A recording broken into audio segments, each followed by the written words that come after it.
Hello, everyone. Welcome to the first webinar in our Reduce, Reuse, Recycle Palooza series for 2023.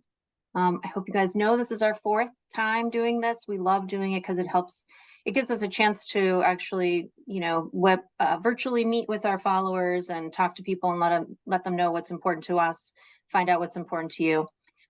This is waste reduction and why it matters. My name is Janice Paré, and I head up the Recycle Smart MA team at the Mass Department of Environmental Protection. Today, I am joined by my co-captain, Kathy Dudnoff, and Kathy Mirza, who's the branch chief for Mass DP's Municipal Waste Reduction Branch. And I just want to say thank you to them.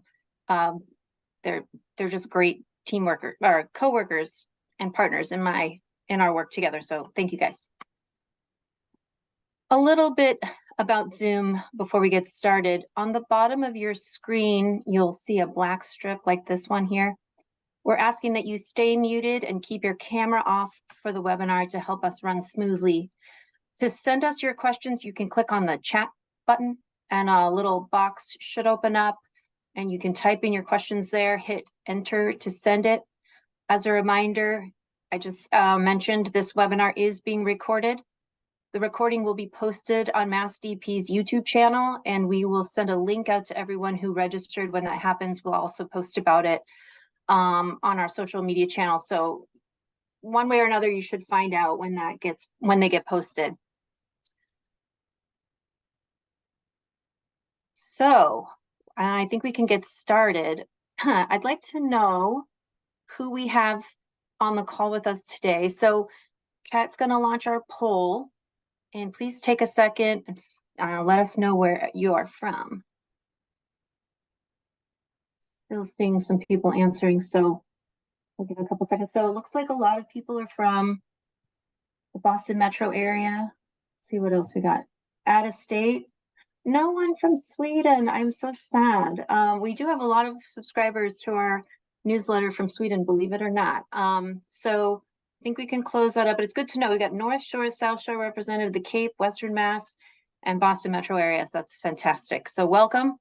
I hope this is a useful presentation for you.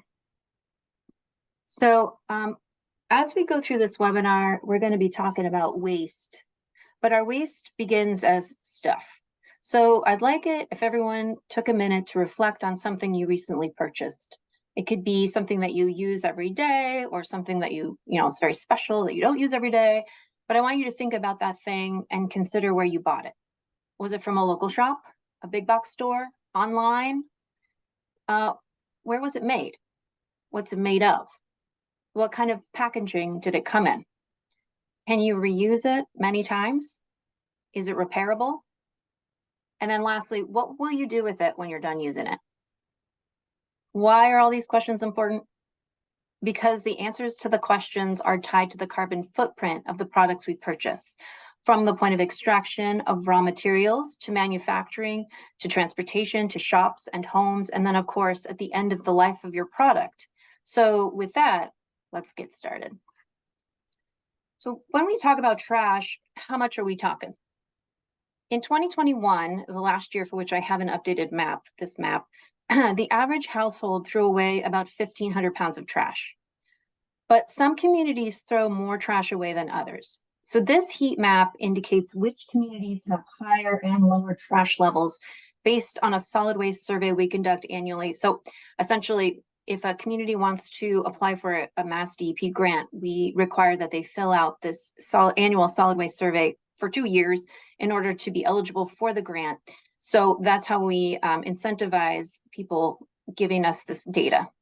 The green colored communities are throwing away less trash, and the dark red and magenta colored communities are throwing away the most trash per household. So why is there a difference? I think a lot of it has to do with the waste reduction strategies that are taking place in the green communities and the opportunities provided to those residents to avoid putting things in the trash. Things like robust recycling outreach, frequent leaf and yard waste collection, convenient textile collection bins, collecting hard to recycle materials at charms, pay-as-you-throw programs in which residents pay per bag or cart of trash that they generate, food scrap collection programs, and lots more. So I want to reiterate, though, those communities can't reduce their trash levels with recycling alone. They provide a lot of opportunities to keep reusable, compostable, or recyclable materials out of the trash. Because as the old saying goes, it's not waste until it's wasted. So you guys all might remember this. This is an old graphic from 2010. I updated the numbers on it. So these are our current numbers, what is in our trash. Trash is defined as anything worthless, useless, or discarded. But what if I told you that more than half of what we put in our trash actually isn't worthless or useless? There's a lot of wasted opportunity in our trash. So here are the numbers shown in another way. These numbers come from our most recent waste characterization study. Waste characterization studies are conducted every 3 years at our municipal waste combustion facilities. And how they work is a team of trained workers take random samples of the trash delivered to the facility over the course of 3 days. The samples are sorted into buckets with 9 primary categories, which are the ones shown in this pie chart. Then there are 62 subcategories that, break that stuff into greater detail. So we know exactly what's going in there.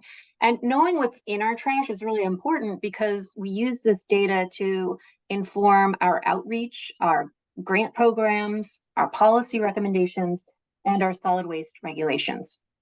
And I also want to point out here, I don't know if you can see my cursor, but in the pie chart, organic materials make up nearly 30% of what's in the trash. Paper makes up almost 22%, and metals make up nearly 5%. So this is where you can plainly see that over half of what we put in the trash could have been reduced, recycled, composted, or sent for anaerobic digestion. So why do I mention reduced? Because 21.6%, almost 22% of the organic material in the trash was wasted food, not food scraps, wasted food. So some of you might be wondering also why I didn't include plastics in my, when I was just talking about those 3 categories. And that's because the 15% in this pie chart includes not just plastics that can be recycled, think your bottles, jars, jugs, and tubs, but a lot of recyclables that can't be easily recycled at this time. So things like film plastic, industrial packaging, composite plastics, block styrofoam, stuff like that. In 2022, Mass residents and businesses generated 4,460,000 tons of trash. We in the business call it municipal solid waste, or MSW. That's what we call the trash that's coming from residents and businesses. So that 4.46 million number does not include non-MSW, which is primarily construction and demolition debris, or C&D. So that actually comes from construction sites. The construction and demolition material in this pie chart, it refers to the stuff that's coming from residents and businesses, DIY projects, stuff like that. It's not coming from construction sites. That waste is handled separately from MSW, picked up in different trucks, and it accounts for about 2 million additional tons of waste annually.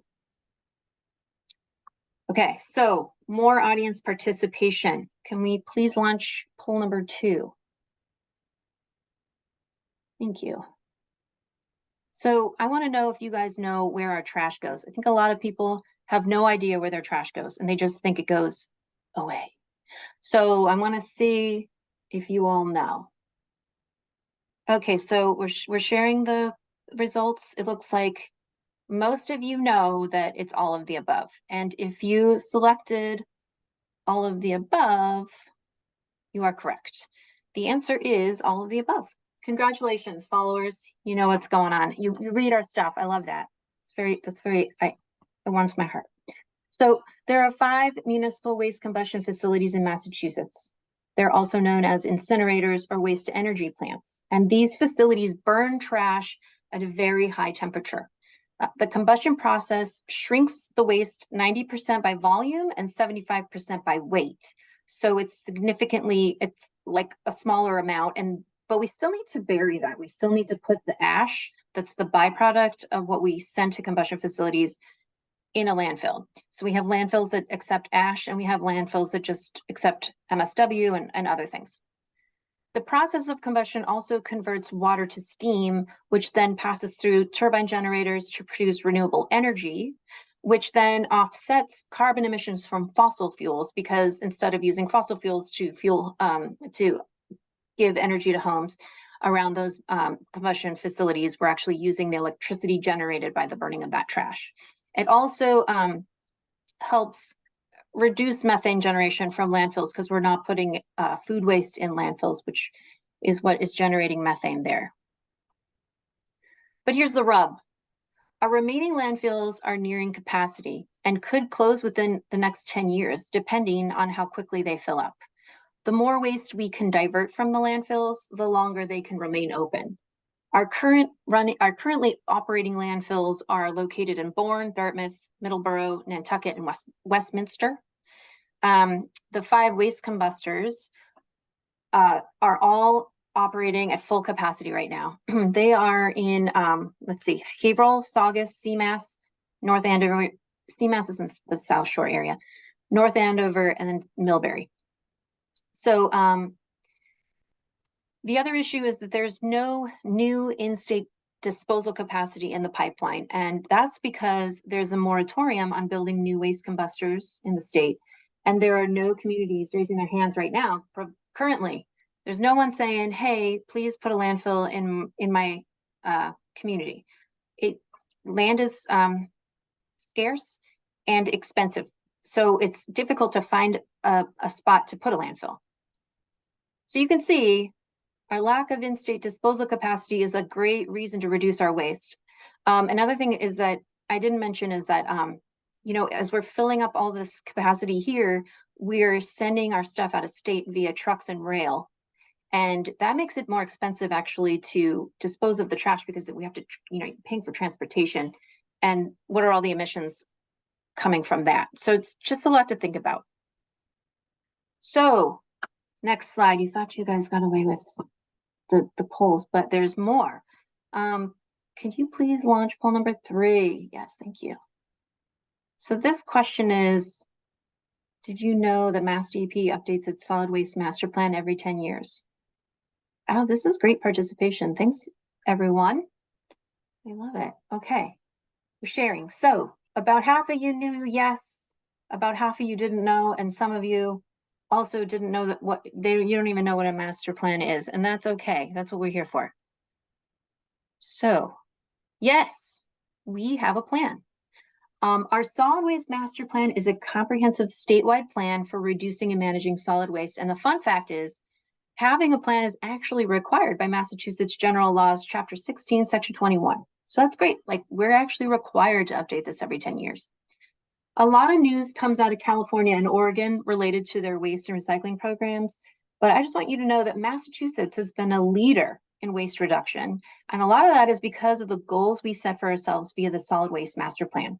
So our most critical goal is to reduce the amount of material we throw away by 30% in the next decade, by 2030.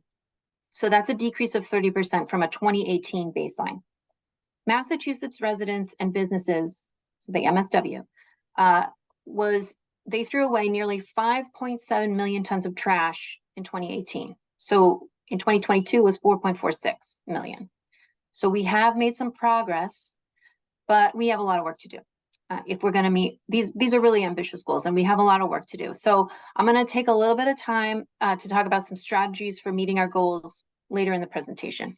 So unfortunately, I cannot see any of your virtual hands, but if you want to, where is it? Can you raise your virtual hands and tell me if you know what a waistband is? Maybe I can see. Oh, I see. Rachel Smith, that's not fair. You work for Mass DEP. All right. Who else? Ooh, I see you. Okay, good. This is excellent. So now that I know what you know, I'm going to explain it to the people that don't know. Waistbands are an integral part of our waste reduction strategy. In fact, Massachusetts was one of the first states to implement a waistband on easy to recycle and/or toxic materials. The term waistband is industry speak for the things that are either too good or too bad to trash.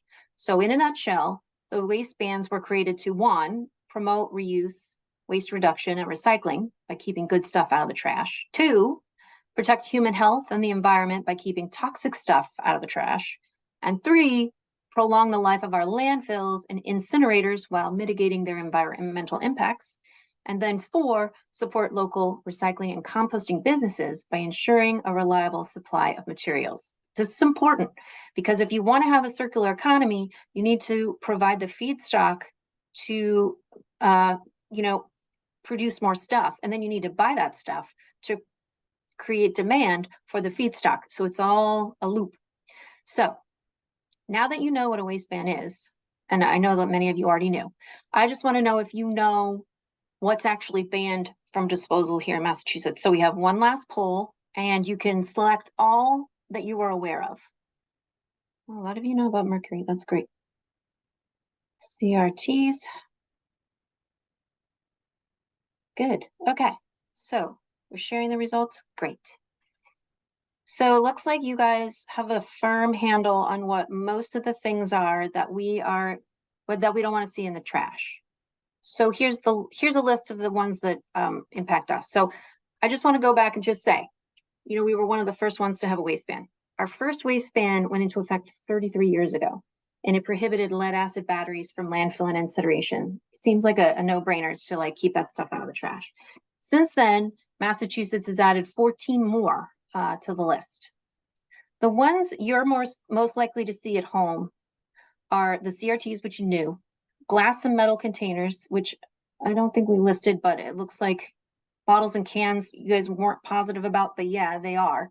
Leaves and yard waste, recyclable paper, cardboard and paperboard, narrow neck plastic containers, which are the bottles, jars, and jugs, and appliances, which are often called white goods. Some of our followers might remember that we had a whole newsletter on textiles and mattresses.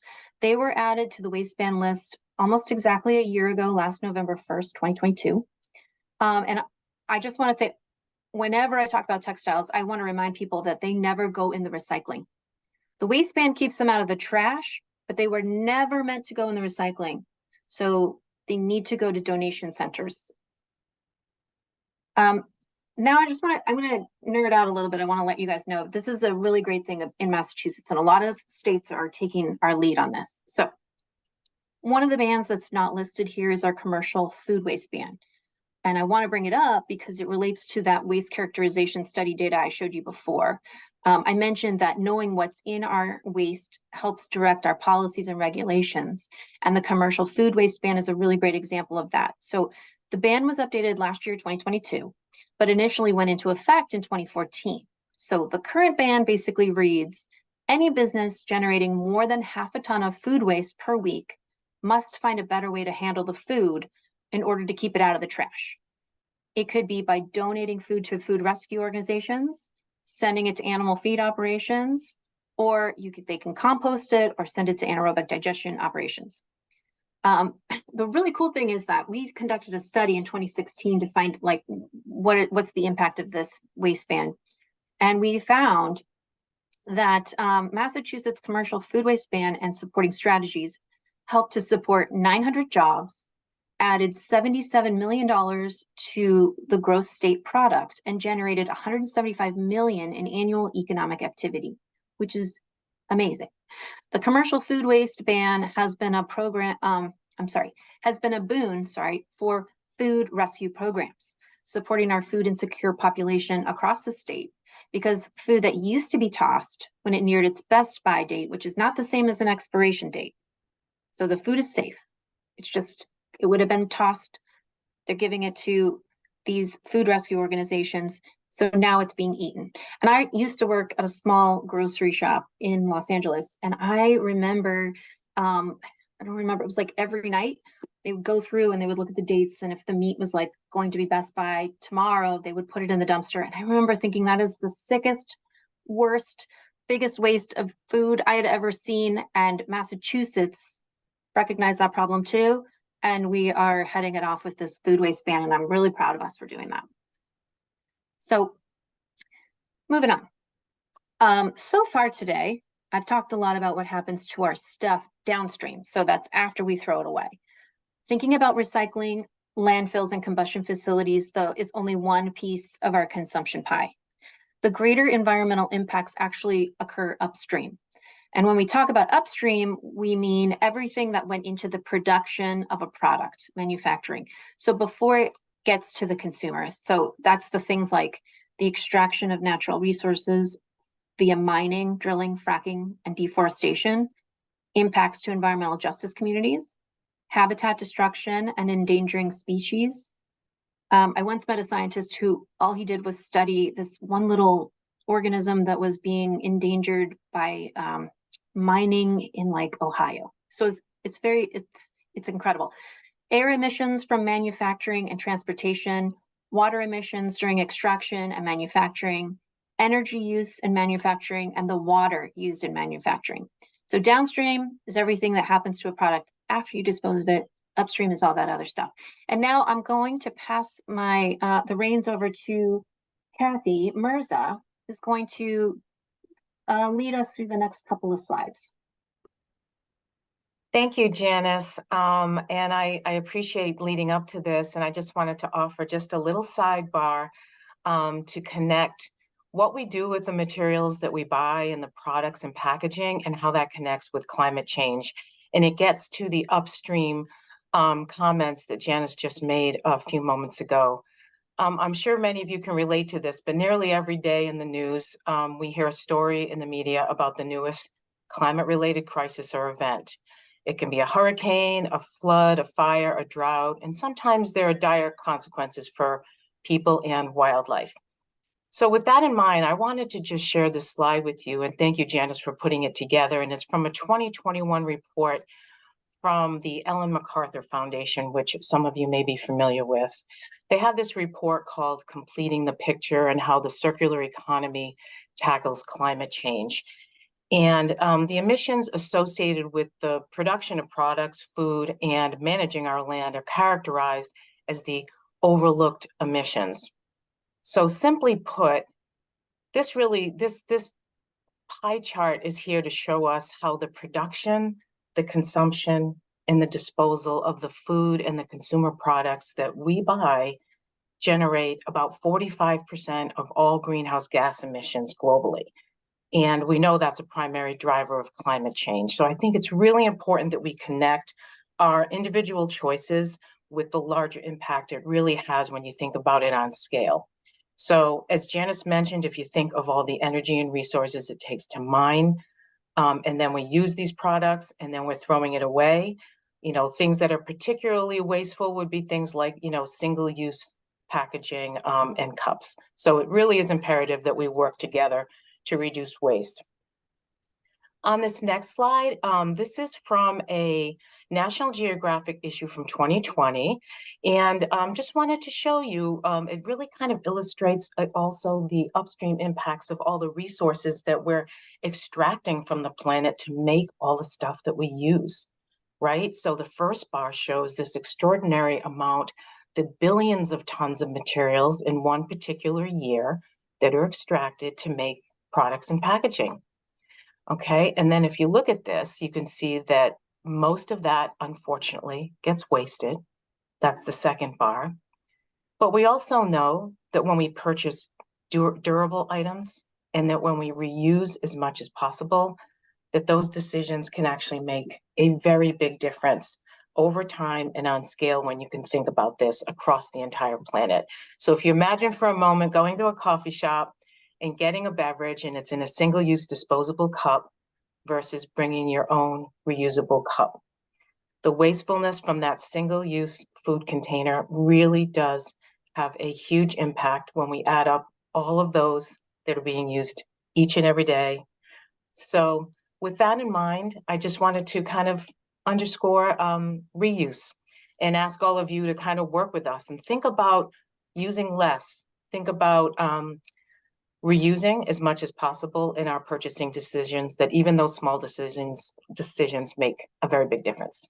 Thanks, and I'll pass it back to Janice. Thanks, Kathy. I thought she could do those 2 sleds much better than I could. So I appreciate her taking the time to do that for me. But I want to just say that I bring it all back together.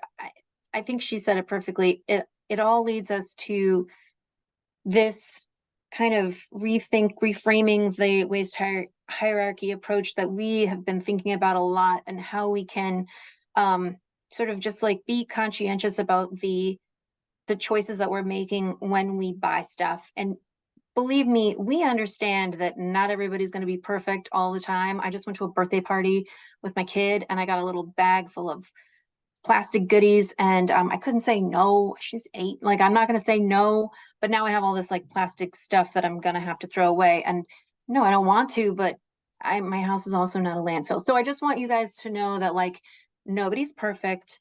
We are inundated with things. What we can do is just think about those things and think about our purchases, remembering the upstream and remembering the downstream impacts of the decisions that we make. And this is not just the responsibility, by the way, of people, residents. This is the responsibility of corporations and globally. We all need to be thinking about this from this whole like global perspective. So I just running through this rethink, that's shifting the buy, use, toss paradigm to a more thoughtful approach. You could refuse, simply saying no to excess packaging. So when you have a choice of getting a bag or not getting a bag, simply saying, I don't need the bag. I'm just going to take it to my car. That's a step in the right direction. Or remembering to bring your own bag. It's another way to do it. Choosing to create less trash with thoughtful purchasing. So, like, that's kind of the question of, do I really need it? What's going to happen to this in the future? Maybe I'm actually just not going to get it. Reusing, as Kathy mentioned, repairing our worn or torn items to extend their useful life. And then, you've got rot, which is composting and anaerobic digestion, and then recycling. And we don't have it on here because it's not really part of what we were thinking about. But then the last thing is disposal. That's like the least preferred outcome. So one way, actually, I just want to also say that one of the questions that we always ask ourselves is like, okay, so you're asking me to do all this rethinking and stuff, but I actually live in a modern society and I want to continue enjoying all the conveniences of that modern society. So we were thinking about how can you, still have those conveniences, but also be making better choices. So we're going to go through those strategies now. And one of those is to try a library of things, or a tool library. So instead of purchasing something you might only use once a year, you could consider borrowing it. I love this idea. I have so many things that I would love to donate to libraries because I don't use them. I could have used just to borrow like this one cupcake tin I got for my kid's birthday one year. And I was like, why did I buy this? So the libraries are great. And just to bring it back, libraries have been in the reuse and sharing business for 2 centuries now. So this is like a natural step for them to take to now have more than just books, but like things. This picture is taken from the Arlington Robbins Library. I was blown away by their website. They have images of so many things. I've heard of libraries having American Girl dolls to borrow because, like, maybe your kid wants to borrow it for 2 weeks, but then they're done playing with it. Genius. Bike repair kits, binoculars, stud finders, sewing machines, metal detectors, soil testers, karaoke machines, paper shredders. The list goes on and on. Look, there's a puzzle. It's amazing. Swap shops are another awesome option. So swap shops keep usable items out of the trash by offering them up to someone else who could use them. So instead of putting them on the curb with a big free sign, you can take them to your local swap shop where they'll be out of the elements in a shed. And then, as somebody else is coming by, maybe dropping off a mannequin with a dress on it, they say, oh, look, there's a bed frame. I've been looking for a bed frame just like that. And then they can swap it, take it. You don't have to swap. You can just take. It's always free. And they're often run by volunteers. So it's just a really great option to have in a community. Not every community has swap shops, but many of them do. So you can just like Google your town and say swap shop or swap shack and see what comes up. As Kathy mentioned, there's also repair. So good old fashioned repair, which used to be very commonplace. But unfortunately, a lot of things are designed to be hard to repair or not repairable at all these days. It's different from how it used to be. Some things are actually cheaper to buy new than to repair. So that's unfortunate. But repair shops do still exist, and there are still things that can be repaired.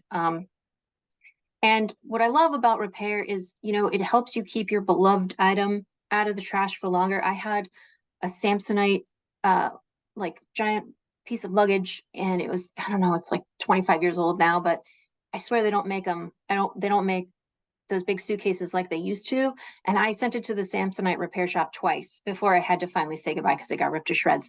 But I could not find in, 5 years ago, a suitcase that was as well made as that one from 25 years ago when I was first out of college and had like a job where I had to travel a lot. And man, I didn't care how much it cost to repair. I wanted to keep that thing. So that's the best thing about repair, I think, is that it helps you keep the things you love longer. There's also a lot of community repair events that are cropping up. And I love community repair events because generally they're very low cost or free. It brings neighbors together. You're reducing waste. You're learning how to repair stuff. And it's usually intergenerational. So you got the older people, you got the younger people, everyone's coming together, keeping their favorite things out of the trash if they can. And just to put in a plug, I think the cat will put in there's a couple of links I wanted you guys to know about. So if you're interested in a community repair event or finding one, you can check out the Fix It Clinic webpage and the Repair Cafe web pages. Those two kinds of repair, they're kind of like different ideas about how to repair, but they're both great. And so you can look into that. Another option is refilling. So there's a growing number of refilleries around where you can get your, cosmetics and stuff refilled. But at farmers markets, often they will have refillable options that you can take and then come back with that same container. Then they'll like take it back and sanitize it for you. But some of them will, I guess, let you bring your own container too. Better than that, you can take your own container to Starbucks or wherever you get your coffee, and always remember to do that so you don't have to take another cup. You got your bags. I always carry a cloth napkin because I'm a big waste nerd, and I always carry my utensils. So that way I can say, please don't give me that stuff when I inevitably go out to lunch during my work week. So sharing and gifting platforms, I think a lot of people know about these. There's Free Cycle, Buy Nothing. I think Nextdoor probably has options for giving away things, gifting things. Craigslist, you can give stuff away on Craigslist. I'd love it if you guys could take a second and put in the chat anything I might be missing for ways to, be a part of the share economy, because I think it's really cool. And then other people might be interested. Kat, you're going to have to let me know if people are putting stuff in. No? Yep. Someone said the habitat restore is a great option. Regifting, I think that's important, especially with the holidays coming up. Regifting is awesome. Mm-hmm. Anything else? Not yet. Share a list of things on your neighborhood's email list. Oh, that's awesome. Okay. Some neighborhoods are more friendly than others. If there is an email list in my neighborhood, I wasn't invited. I haven't been invited yet. Someone else said using Poshmark or ThreadUp for clothes. Yes, that's great. Called free shelves. eBay too. Using your used goods as craft supplies. That's a good idea. Mm-hmm. Things, I guess, leaving things out on a sidewalk near your house. That happens a lot where I live, and I will admit to being the person that looks around for things that I need. So that is awesome. I heard a phrase called junker necking, which is when you're like driving by and you're like, oh, maybe I need to get that thing off the side of the road. I love it. Rent the runway. Mm-hmm. Free edges. I don't know. Not sure what that is. And maybe it's like a group or gifting something. I don't know, but Okay. looking to. All right. Thanks for sharing, guys. So we're going to move on to food waste. I mentioned food waste before on the commercial side. Reducing food waste has significant benefits to the economy, food security, and greenhouse gases. Agriculture is resource intense, and if you consider that 40% of the food produced is never eaten, the problem of food waste comes sharply into focus. So here's what we can do as individuals. Plan, make a menu, have a list. When you go to the store, only buy what's on your list. Very difficult for me. Use up what you have. Shop your fridge before you go to the store. Make sure you have, or make sure you don't have eggs before you buy more. Or for me, make sure you don't have salad before you buy more because it's inevitably going to go bad. Modify your recipes. You can modify your recipes to use the food that you have, which, some people like doing that. And of course, you can eat your leftovers. Take them for lunch the next day. Store your food properly. The Save the Food campaign, I believe, actually has little tips on how to store your produce to make it last longer, which is neat because one of the ones we saw recently was for asparagus, which I actually had no idea how to store asparagus properly. And the last thing you can do is you can donate. Like, let's say you get a can of green beans that you're never going to eat. They're not expired. The best by date is coming up. You're not going to eat them. You can take them to a local food pantry. That's totally fine. And that is helpful. You can also compost your food scraps. Composting is great. It stores carbon, eliminates the methane emissions that would happen if it was just rotting or decomposing in a landfill. And it also is a soil amendment, so it helps if you put it back into the ground. It's helping our soil maintain their health. So if you don't have a backyard or you don't want to compost in your backyard, that's totally fine. You can participate in your community's food scrap collection program if there is one and they are really growing. They're coming around. So, yeah, there's backyard composting. A lot of communities provide discounted bins for backyard composting. A lot of communities are now picking it up curbside, which is super easy. They have drop-off locations for food scraps, sometimes at transfer stations, sometimes just like at a community garden, or in Boston, they're just located in certain areas. You can find that on Project Oscar, where they're located. So this is really an idea that's growing, and it is becoming a lot easier to avoid putting food scraps in the trash.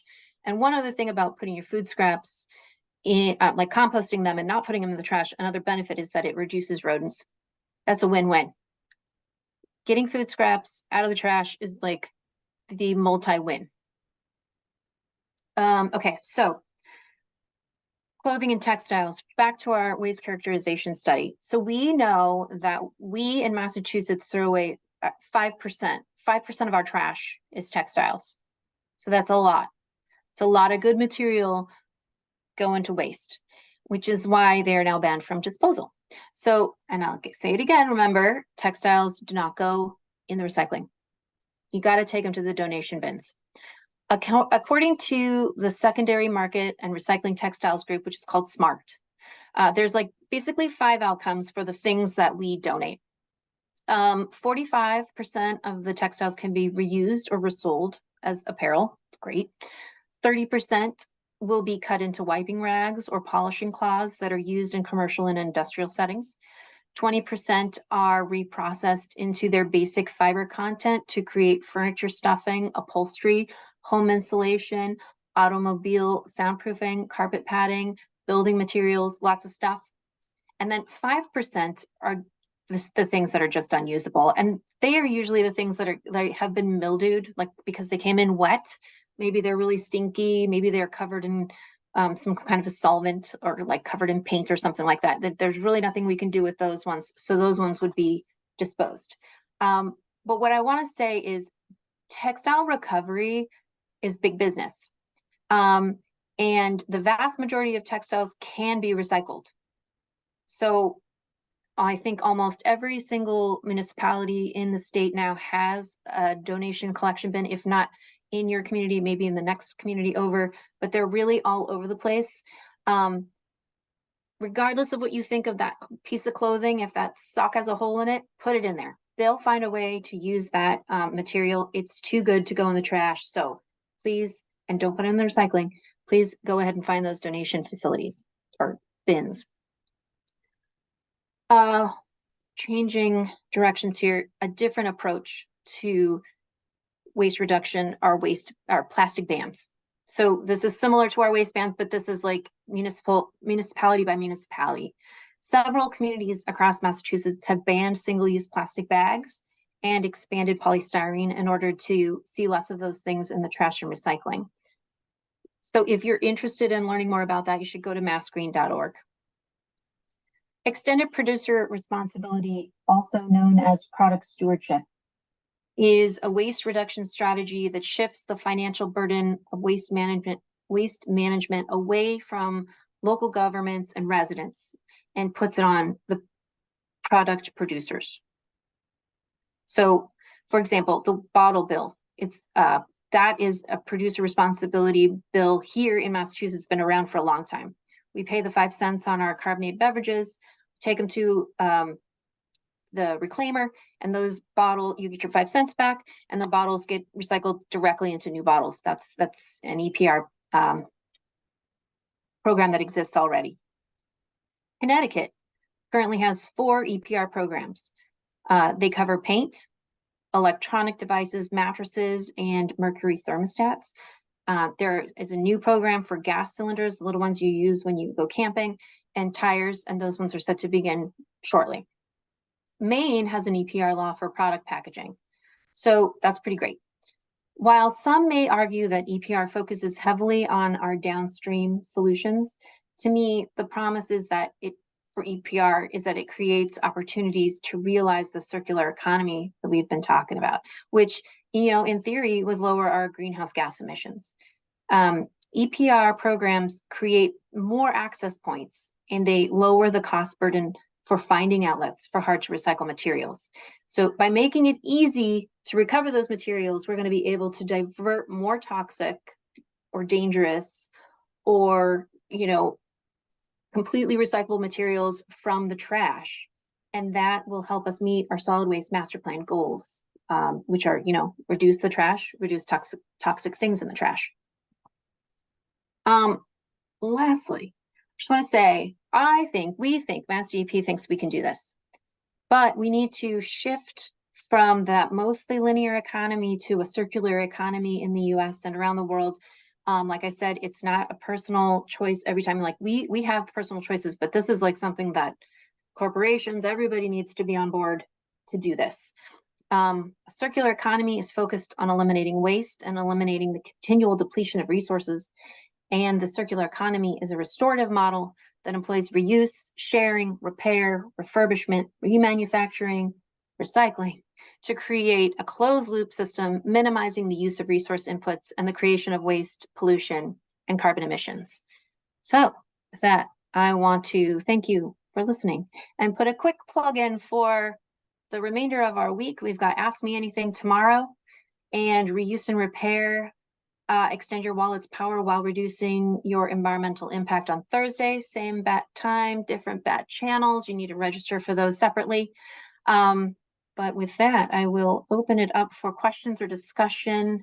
If anyone has anything they would like to say, they can put it in the chat, or you can raise your hand. Hi. We have some raised hands. Do you want to do that first? We've also got a couple of questions in the Q&A and the chat.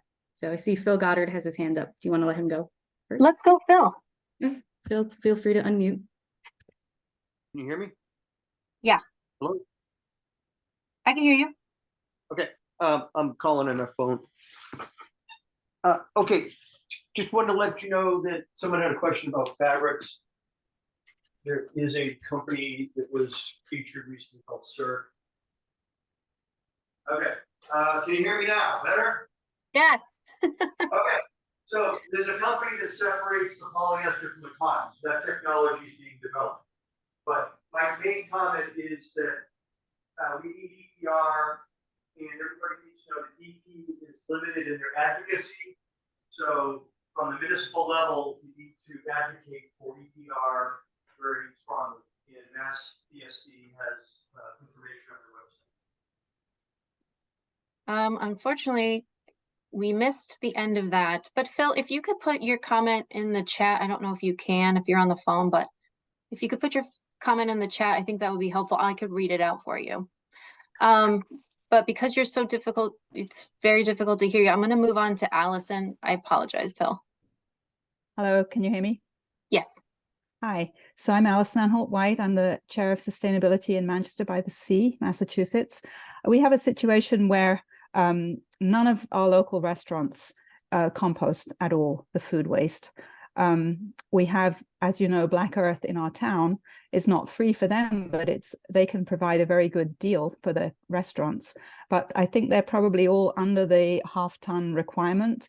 So what would be your strategy for getting these restaurants to compost? Because by far the largest amount of food waste that's generated in our geographic area is probably from restaurant food waste. Does anybody have any suggestions?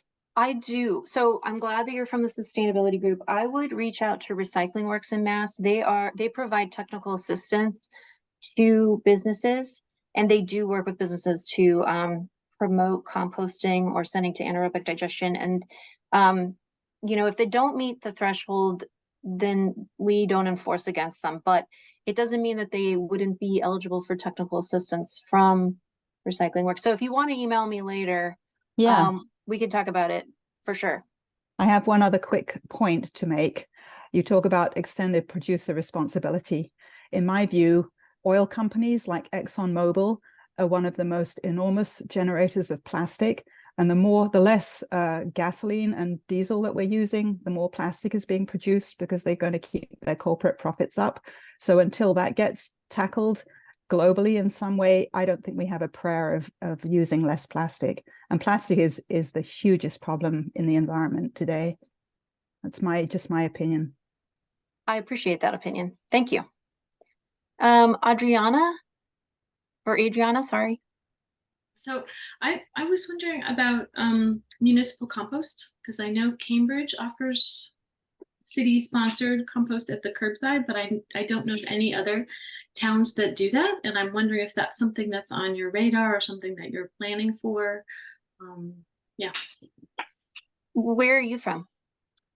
I used to live in Somerville. I'm now living in New Hampshire.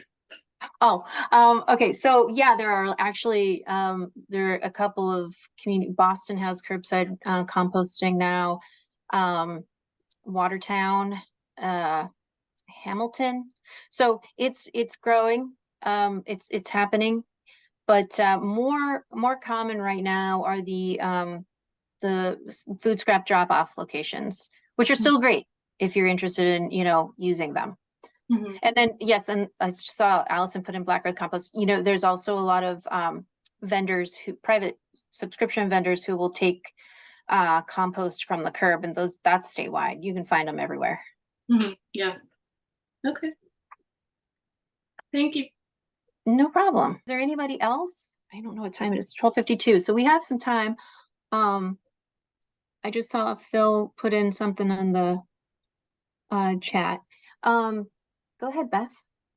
I just have a question about, I live in an apartment building and I have a disposal in my sink, and that's where I put wasted fruit and vegetables. No one talks about that. Doesn't that keep the food out of the landfill? It does. The reason why I don't talk about that is because it kind of depends on your water treatment plant and where it's going. So I don't think it's a problem that you do that, but it's like not my area of expertise. So I generally don't talk about it a lot, because when people ask me, I just go, maybe you should talk to your water department and make sure it's cool. I think it is, but I also use my disposal a lot. Kathy, do you have something to say? Yeah, I just thought I'd chime in because I saw something in the chat about that as well. I'm not sure if you had posted that question, Beth. Was it? Okay. Yeah, and it does exactly what Jenna said. It depends on how your wastewater is treated. So in the town that I live in, we're on septic. So those types of systems are not even allowed here. So it would never be used in a community where you're on septic. Also, you definitely want to keep oil and grease out of that equation because that can clog up pipes. We've communicated with enough public works officials to know that oil and grease is something we definitely want to keep out of the sinks and the pipes, those incinerators. Most compost operations, my understanding is they will accept any kind of oil and grease, and as well as all these other food scraps that they actually can enhance the digestion process. But like Janice said, I would talk to your community about what's appropriate based on how it's managed there. Thank you. But it's Thank you. interesting that no one's talking about it, not just the two of you. And most people have disposals in homes and use them. And they may or may not know about the oil and the grease. Yeah, I mean, to me, it's like, I don't use it in lieu of composting, you know?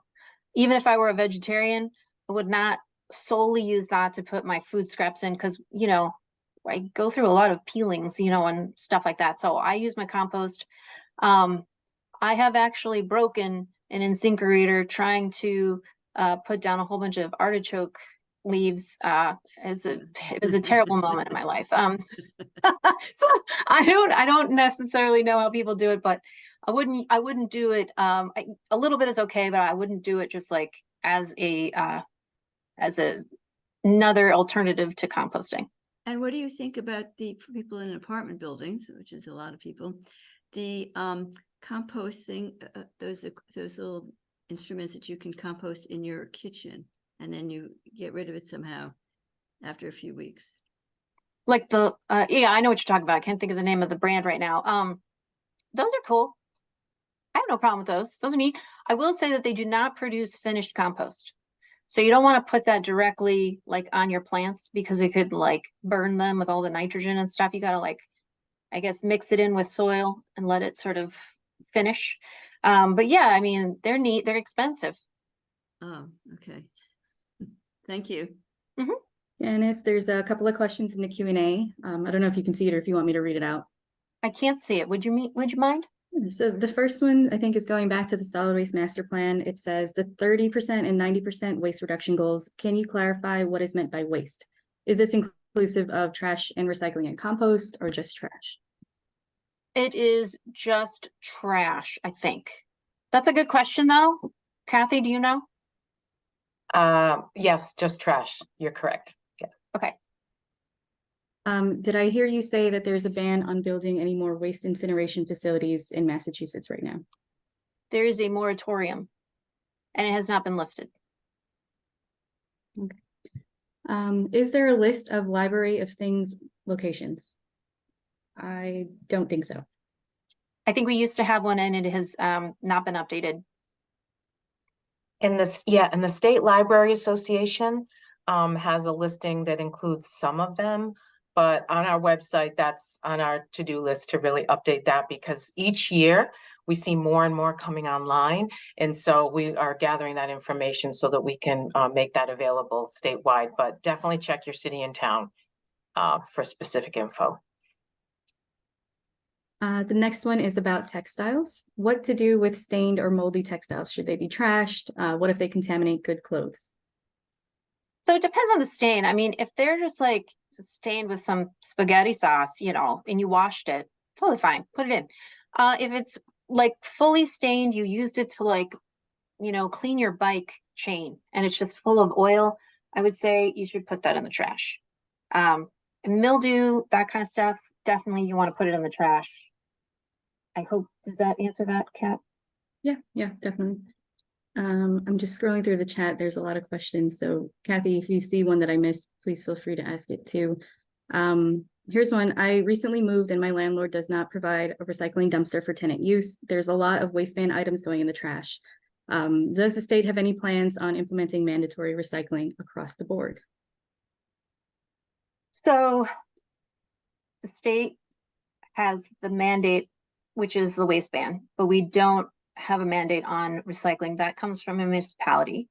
And in terms of your building, please email us with the information, because that is a waistband violation, and we will send them a letter to introduce them to the waistbands, because maybe they don't know, and let them know that there are resources like Recycling Works in Massachusetts that can help them figure out how to abide by the waste bans.